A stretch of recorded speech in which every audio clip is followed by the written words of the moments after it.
गीता के पहले अध्याय का महत्व। एक दिन पार्वती ने भगवान शिव से पूछा कि हे देवादिदेव, आप पवित्र वेशभूषा वाले होकर भी संसार में किस ज्ञान के प्रभाव से पवित्र एवं पूजनीय हैं।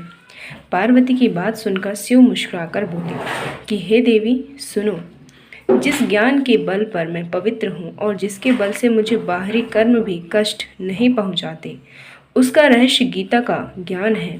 मैं उस ज्ञान का हृदय से ध्यान करता हूँ। पार्वती ने विस्मित होकर पूछा कि हे नाथ, आप जिस ज्ञान का इतना उत्तम बता रहे हो उसे मैं विस्तार से जानना चाहती हूँ। इस पर शिव ने कहा कि हे उमा, इस ज्ञान से अनेक जीव कृतार्थ हुए हैं और भविष्य में भी होते रहेंगे। मैं तुम्हें एक कथा सुनाता हूँ, ध्यानपूर्वक सुनो।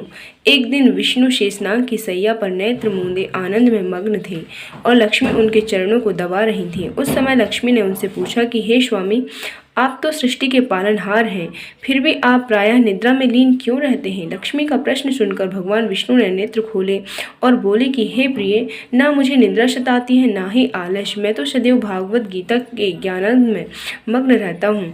जिस प्रकार मेरे 24 अवतार साकार रूप हैं, उसी प्रकार गीता का भी मेरा शब्द अवतार है। गीता का पहले से 5वां अध्याय मेरा मुख है, 6 से 10 अध्याय मेरी भुजाएं हैं, 11 से 15 अध्याय मेरा हृदय एवं मन है, 16वां अध्याय मेरा उदर है, 17वां अध्याय मेरी जंघा और 18वां अध्याय मेरी चरण है। गीता के समस्त श्लोक मेरी नाड़ियां हैं तथा अक्षरादि रोम हैं, और मैं अपनी इस शब्द रूपी गीता के अर्थ को मन में विचरता हूँ और रहता हूँ। गीता का ज्ञान होने से पापों से मुक्ति मिलती है। अब मैं तुम्हें पहले अध्याय का महात्म्य सुनाता हूँ। भगवान विष्णु बोले कि हे प्रिय सुनो। एक प्राणी शूद्र वर्ण में जन्मा था जो चंडाल का काम करता था। तेल और नमक बेचना उसका व्यापार था। उसने एक बकरी पाल रखी थी। वह रोज उस बकरी को चराने जाता था।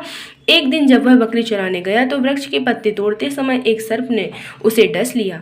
इस अकाल मृत्यु के पश्चात उसने कई योनियों में जन्म लेकर नरक को भोगा और अंततः बैल की योनि में जन्म लिया। वह बैल एक भिक्षुक के हाथों बिक गया।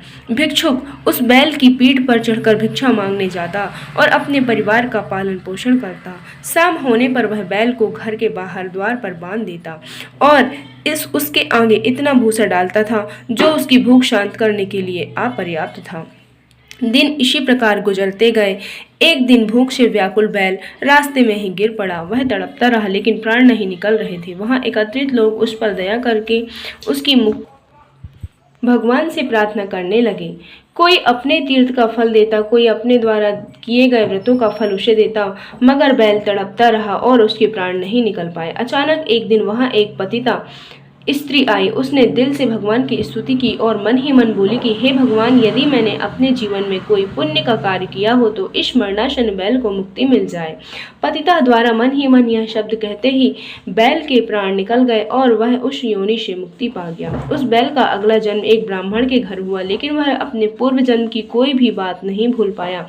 ब्राह्मण ने उसका नाम सुशर्मा रखा। जैसे जैसे वह बड़ा होता गया वैसे वैसे उसके ज्ञानी पिता ब्राह्मण द्वारा उसे शिक्षा प्राप्त होती रही। जब वह युवा हुआ तो उसे पूर्व जन्म की याद आई। उसे याद आया कि एक पतिता स्त्री के किसी अच्छे कर्म के कारण ही उसके कंठ के अटके प्राण निकले थे और उसने बैल योनि से मुक्ति पाई थी। यही सोचता हुआ सुशर्मा उस पतिता स्त्री के द्वार तक जा पहुंचा। पतिता जब द्वार पर आई तो उसने अनजान युवक को दरवाजे पर खड़े देखकर पूछा कि आप कौन हैं और किस कारणवश आए हैं। तुमने मुझे पहचाना नहीं? सुशर्मा ने पूछा। नहीं, मैं तुम्हें नहीं जानती। पतिता स्त्री ने विस्मित स्वर में कहा। मैं सुशर्मा हूँ, उसने कहा, और मैं एक वैश्या हूँ। पतिता स्त्री ने बगैर झिझके कहा। याद करो, तुमने एक बैल को उसके कंठ में अटके प्राणों से मुक्ति दिलाई थी। हाँ, मुझे याद है। लेकिन पतिता स्त्री उसे आश्चर्य से देखती रह गई। मैं ही वह बैल हूँ और अब एक ब्राह्मण के घर जन्मा हूँ। हे देवी, जब मैं वृषभ योनि में मृत्यु के साथ संघर्ष कर रहा था तब वह तुम्हारा कौन सा पुण्य अथवा दान था जिससे मुझे मुक्ति मिली थी? सुशर्मा ने पूछा।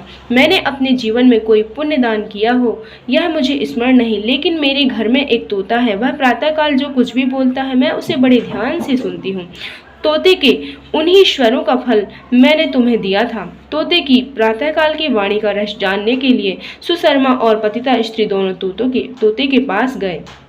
सुशर्मा ने तोते से पूछा कि हे, तुम प्रातःकाल क्या बोलते हो? तोता भी पिछले जन्म में ब्राह्मण पुत्र था और उसे भी विगत जन्म की हर बात याद थी। उसने पिछले जन्म में पिता द्वारा कंठस्थ कराए गए गीता के प्रथम अध्याय के विषय में बताते हुए कहा कि मैं अपने आप को गीता के ज्ञान का प्रकांड पंडित समझने लगा और इसी गर्व में बड़े बड़े विद्वानों का अपमान कर देता था।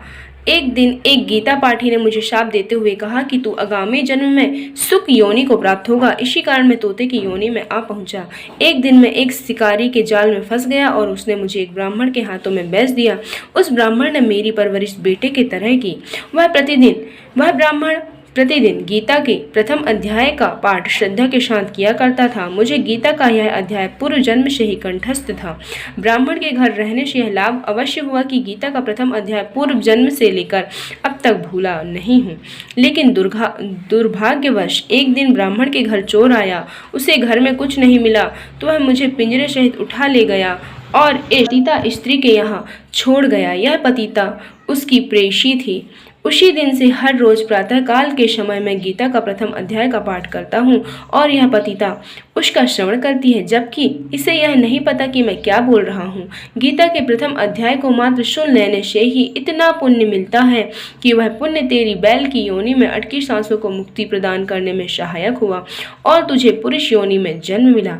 उसके पश्चात पतिता स्त्री तथा ब्राह्मण पुत्र प्रतिदिन गीता के प्रथम अध्याय का पाठ करने लगे। भगवान श्री नारायण ने कहा कि हे लक्ष्मी, जो जाने अनजाने में भी गीता के प्रथम अध्याय का श्रवण करता है उसे मुक्ति अवश्य मिलती है। इसका फल अमूल्य है और यही पहले अध्याय का महात्म्य है। बोलिए श्री कृष्ण भगवान की जय।